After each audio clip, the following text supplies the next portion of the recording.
Hi there, Scott Hamilton, ROCKFILE, back with another podcast for your ears. Going to be talking about the Foo Fighters drummer, Taylor Hawkins.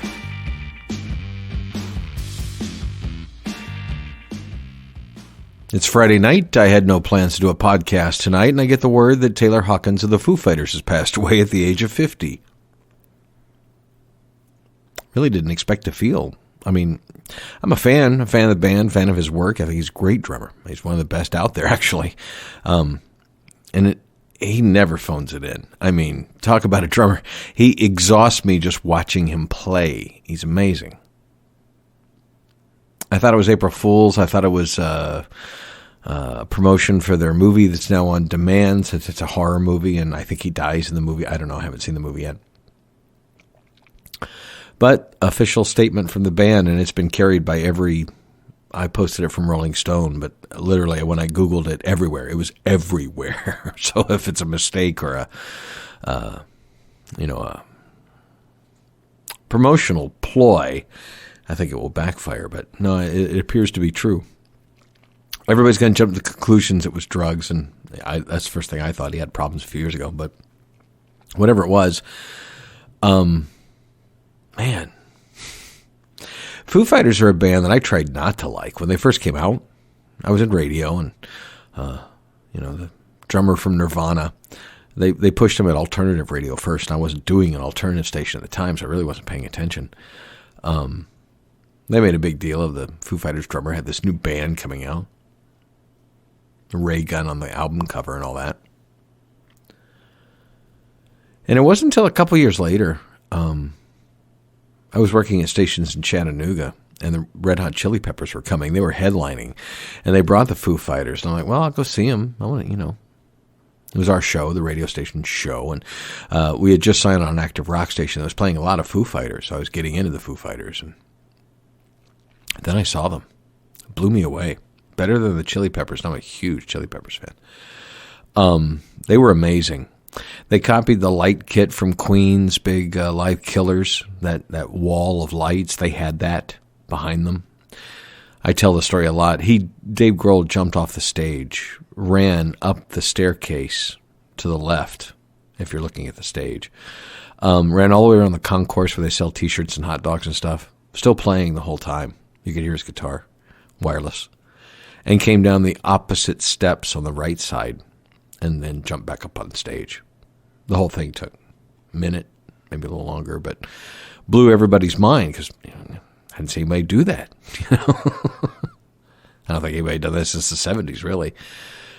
And just the sheer, I don't think I owned any Foo Fighters albums at the time. Maybe I had one, two. I had the debut album. It was in my collection. Record labels send us that stuff, and I saved anything I thought was, going to be something. It was a drummer from the Nirvana. It's going to be something, I guess.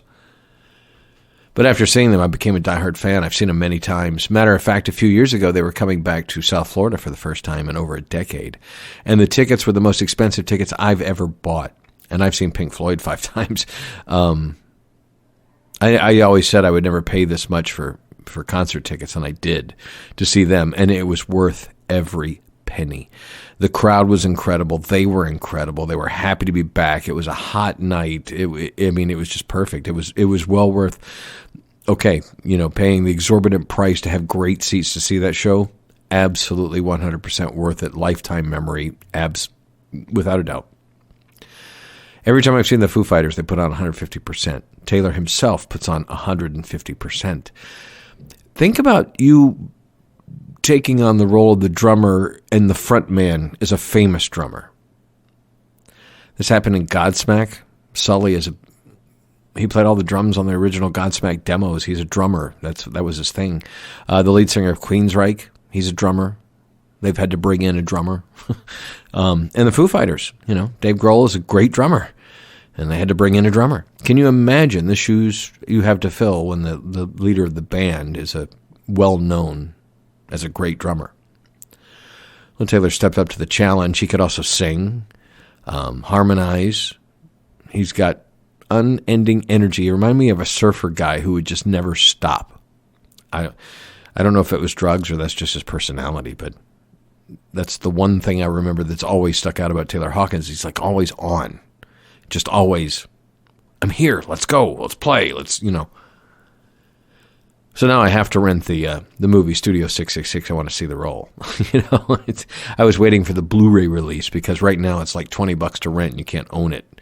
If I could own it digitally, I would buy it. But Taylor Hawkins gone.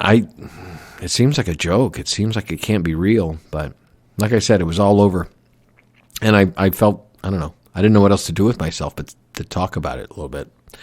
So yeah, they were a band that I never planned to enjoy, and with each release, whether the record label or not, I would buy the special edition or whatever. And I remember I was getting into dual discs for a while there. The record labels were releasing albums. It would be CD on one side and it'd be like DVD on the other, and you'd get a surround sound mix or a better mix or whatever, high resolution mix. And they put out a double album at the time that was that, and it was hard to get a hold of, and I got a hold of it on eBay or whatever, and that's the collection.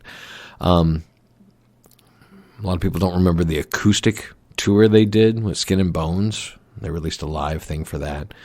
The Blu-ray I have for Live at Wembley, that's just how concert Blu-ray should be. It's just well filmed, well done.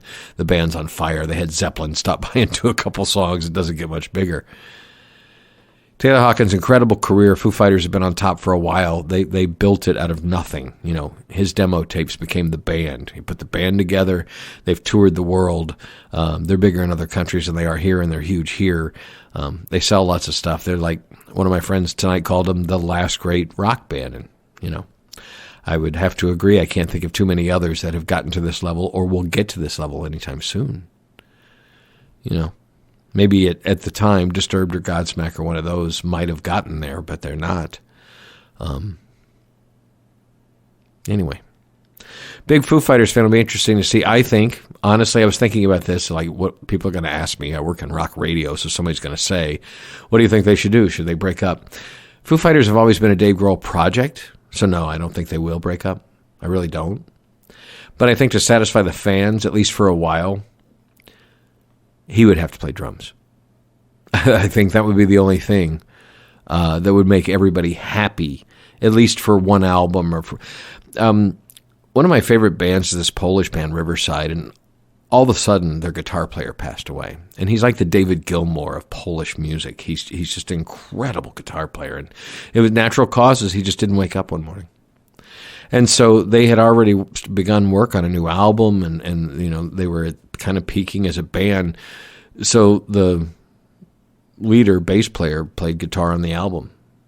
And when they toured, they brought in a guy who now a couple years later they've made a member of the band. But, I think that's sometimes the only way. If somebody in the band can take over the role. And Dave would get behind the drum kit when Taylor would step out front to sing one of the songs he wrote or whatever, or they do a cover. So it's totally feasible. I know the reason why Dave's out front is because he likes playing guitar, he likes being a front man. But, the fans don't want to see a guest drummer immediately after.